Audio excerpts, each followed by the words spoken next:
नमस्कार दोस्तों, हमारे YouTube चैनल पार्थ भक्ति कथा में आपका एक बार फिर से हार्दिक स्वागत है। आज मैं आपको कार्तिक मास के 7वें अध्याय की कथा सुनाने जा रही हूँ।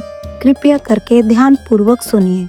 हरे कृष्णा। इतनी कथा सुनकर ऋषि कहने लगे कि हे सूत जी, आप कृपया करके कार्तिक तथा तुलसी का महात्म्य कहिए। तब सूत जी कहने लगे कि हे ऋषियों, जो तुमने मुझसे पूछा है, यही प्रश्न एक समय नारद जी से राजा पृथु ने किया था, और जो कुछ उत्तर नारद जी ने दिया वही मैं तुमसे कहता हूँ। एक समय राजा पृथु नारद जी से पूछने लगे कि नारद जी, भगवान को तुलसी क्यों इतनी अधिक प्रिय है, आप इसका महात्म्य कहिए।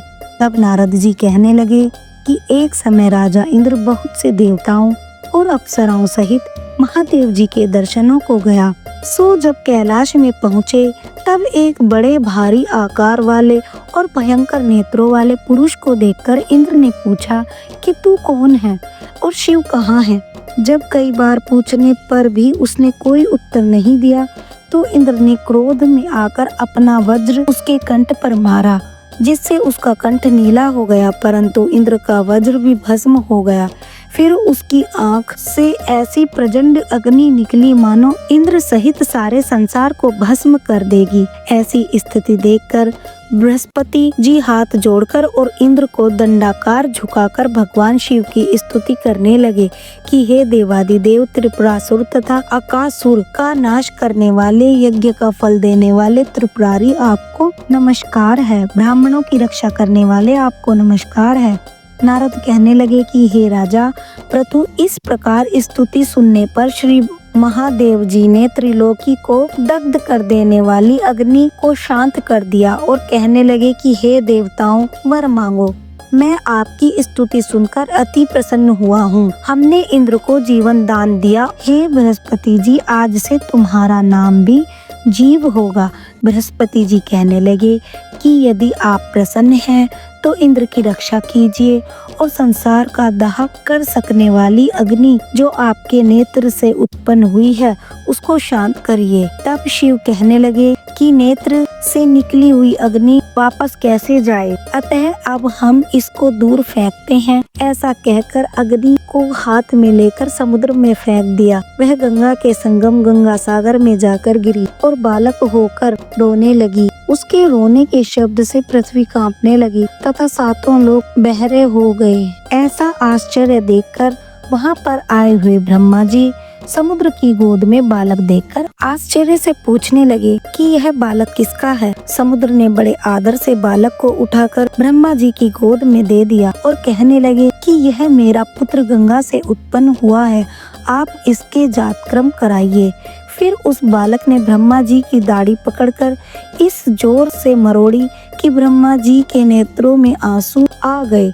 किसी प्रकार दाढ़ी छूटी तो ब्रह्मा जी ने कहा कि इसने हमारी आंखों से जल निकाला है, अतः इसका नाम जालंधर होगा, परंतु यह शिव के अतिरिक्त और किसी के हाथ से नहीं मरेगा, क्योंकि यह शिव के अंश से ही उत्पन्न हुआ है। यह अभी युवा हो जाएगा। तब ब्रह्मा जी शुक्राचार्य को बुलाकर और उसका राज्याभिषेक कराकर अंतर ध्यान हो गए। तब समुद्र ने कालनेमी की कन्या वृंदा के साथ उसका विवाह करा दिया, जो कि पतिव्रताओं में सबसे प्रथम और अति सुंदर थी।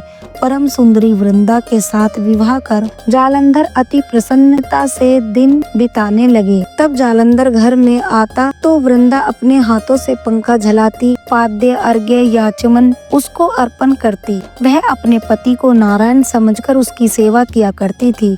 नारद जी कहने लगे कि हे राजा पृथु, अब मैं पतिव्रता स्त्रियों के कुछ लक्षण तुमसे कहता हूँ। पतिव्रता स्त्री अपने पति के दुख में दुखी और उसके सुख में सुखी होती है। परदेश जाने पर दुखी और पति के मर जाने पर सती हो जाती हैं। पति के पाप तथा पुण्य को आधा बांटने वाली स्त्री को अपने पति के मर जाने पर स्वेच्छा से सती हो जाना चाहिए। जो स्त्री सती हो जाती है वह अपने शरीर के 3.5 करोड़ रोमों के साथ स्वर्ग में वास करती है। जो स्त्री सती होने के लिए जितने कदम शमशान की ओर जाती है उसको पद पद में एक एक यज्ञ का फल प्राप्त होता है। वह अपने माता पिता तथा पति तीनों कुलों को पवित्र कर देती है। जैसे सपेरा सांप को बिल के बाहर निकाल लेता है, वैसे ही वह अपने पति को नरक से बाहर निकाल लेती है। अतः पतिव्रता स्त्रियों को अपने मृतक पति के साथ सती होना उनका परम धर्म है।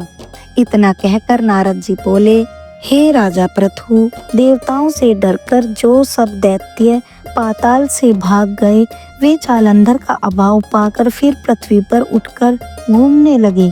उसी समय जालंधर ने इस प्रकार पिता का मंथन और दैत्यों का अनादर सुनकर जालंधर ने क्रोध में आकर घसमर नाम वाले दूत को बुलाकर इंद्र के पास भेजा। वह सभा में जाकर अभिमान पूर्वक इंद्र को नमस्कार न करके कहने लगा कि दैत्यपति जालंधर ने जो कुछ कहा है वह सब तुम सुनो। हमारे पिता का मंथन करके जो तुमने रत्न लिया है उन पर तुम्हारा कोई अधिकार नहीं है, अतः वह रत्न हमको वापस कर दो। घसमर के ऐसे वचन सुनकर इंद्र भय और विस्मय से कहने लगा कि बोले, हे मत्स्यकच्छ आदि अनेक रूप धारण करने वाले, भक्तों के दुखों का नाश करने वाले, सारी सृष्टि का पालन तथा संहार करने वाले, शंख चक्र गदा और पद्म को धारण करने वाले, आपको नमस्कार है।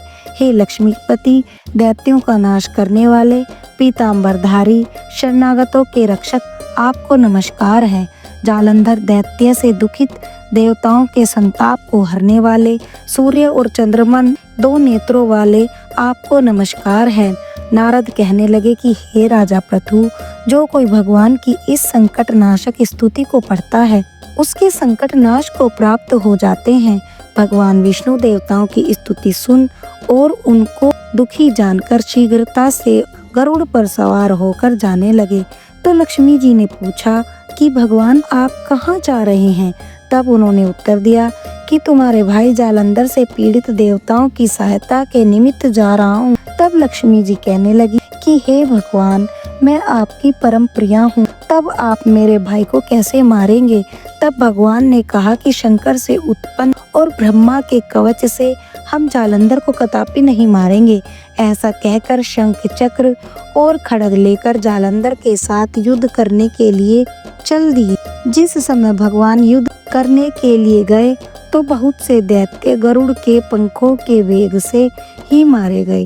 पवन से पीड़ित दैत्यों को देखकर जालंधर को उत्पन्न क्रोध आया और वह भी विष्णु के सम्मुख युद्ध को आया।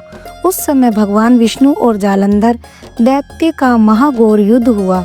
आकाश मेघों की तरह बाणों से ढक गया। तब भगवान ने जालंधर के ध्वजा, छत्र, घोड़े और धनुष सब अपने बाणों से काट डाले। जालंधर ने भी गरुड़ के मस्तक पर गदा मारी, जिसने गरुड़ को मूर्छित कर दिया। भगवान ने उसकी गदा को अपनी तलवार से काट दिया। फिर दोनों का मल्ल युद्ध हुआ। जालंधर ने भगवान की छाती में मुक्का मारा। उस समय भगवान और जालंधर के इस घोर युद्ध को देखकर सारा संसार भयभीत होकर कंप्यमान हो गया।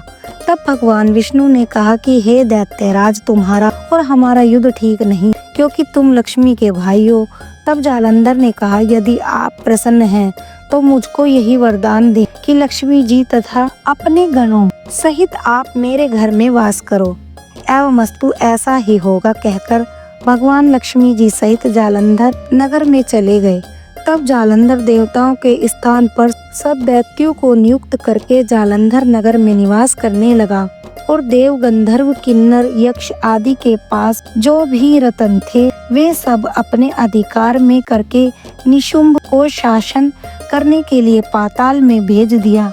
वहां उसने शेषादि नागों को वश में कर लिया। इस प्रकार जालंधर देव, यक्ष, किन्नर, गंधर्व और मनुष्य सबको अपनी प्रजा बनाकर पुत्र समान तथा धर्म को नीति से उनका पालन करते हुए त्रिलोकी का राज्य भोगने लगा। नारद जी बोले, हे राजा पृथु, एक समय भगवान के दर्शन करने तथा जालंधर की राज्य लक्ष्मी देखने के लिए हम भी वहां गए। इस प्रकार कार्तिक महात्म्य का 7वां अध्याय भी समाप्त हुआ। नमस्कार दोस्तों।